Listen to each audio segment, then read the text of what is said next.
filles, alors ce soir je vous retrouve pour un petit tuto spécial Noël, donc c'est parfaitement dans le timing avec Noël qui est d'ici quelques jours maintenant. Je parie que vous êtes toutes excitées, la plupart de vous sont sûrement déjà en vacances ou le sont très bientôt comme moi qui suis en vacances demain soir. Et donc pour fêter ça, j'avais envie de vous faire un petit tuto pour vous montrer Choups m'a fait trop peur. Oui, Madame Choups dans sa litière. Donc pour fêter les fêtes de fin d'année, j'avais envie de vous faire un tuto à l'occasion pour vous montrer un petit bricolage assez sympathique. Si vous aimez tout ce qui est un petit peu gourmand, gâteau, petites boules de Noël, sucreries. Donc il s'agit en fait d'une espèce de boule de Noël avec des... Donc il s'agit d'une boule de Noël qui contient à l'intérieur donc soit au choix une préparation pour faire un gâteau ou encore pour faire un chocolat chaud. Donc c'est quelque chose que j'ai découvert, vous vous en doutez maintenant une fois de plus, sur Pinterest. Donc c'est un outil génial qui permet de découvrir beaucoup de choses, notamment de tout ce qui se passe aux États-Unis ou en Angleterre. Ils ont vraiment beaucoup d'idées très sympathiques. Et donc à la base là-bas ils font ça dans des espèces de petits bocaux qu'ils appellent, il me semble, mason jar.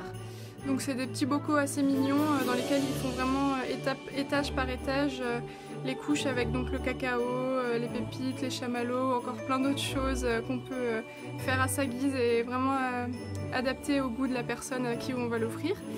Donc moi en l'occurrence ce sera pour mon chéri que je vais le faire, et comme il adore le chocolat, je vais partir sur une base d'un mug cake chocolat avec des pépites de chocolat et peut-être quelques petites guimauves, donc selon l'inspiration. Donc je vous invite à me suivre si vous voulez découvrir comment faire ce tuto et j'espère que ça vous plaira. Donc c'est parti! Alors comme vous le voyez, donc l'ustensile principal de ce bricolage va être donc ma belle boule en verre que j'ai préalablement ouverte.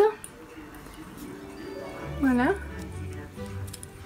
Et donc à la base elle contenait des plumes à l'intérieur que j'ai vidées et donc je l'ai bien nettoyée pour être sûre d'avoir quelque chose de propre.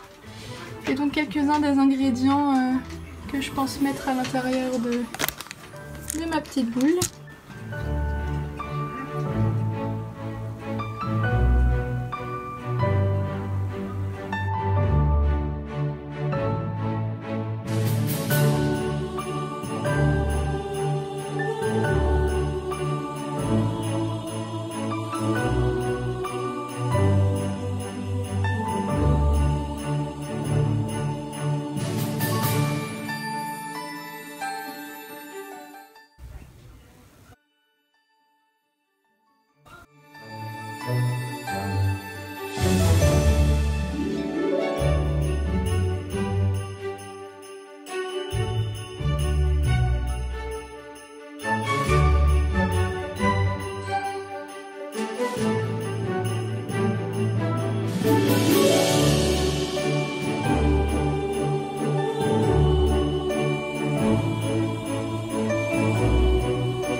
Le résultat final de ma petite boule de Noël.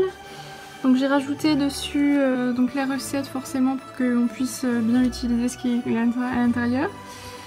Et donc une petite étiquette Made with Love que j'ai trouvée dans mes récup d'anciens emballages cadeaux et que je trouvais tout à fait adaptée par rapport à mon petit bricolage. Donc je suis satisfaite du résultat, ça a tourné vraiment comme je le souhaitais, on voit bien les différentes couches successives d'ingrédients. Je sais pas trop ce que vous en pensez. Après je vous avoue que je ne suis pas sûre que ça tiendrait très longtemps au niveau du poids, parce que c'est quand même, ça reste très lourd pour une petite boule en verre comme ça avec tous les ingrédients à l'intérieur, mais en tout cas le résultat est vraiment du plus bel effet. Et donc pour les ingrédients c'est au choix, hein, vraiment selon les mug cakes que vous aimez et que vous voulez offrir. Voilà, donc je vous dis à très bientôt pour un prochain tuto et j'espère que ça vous aura plu. Salut!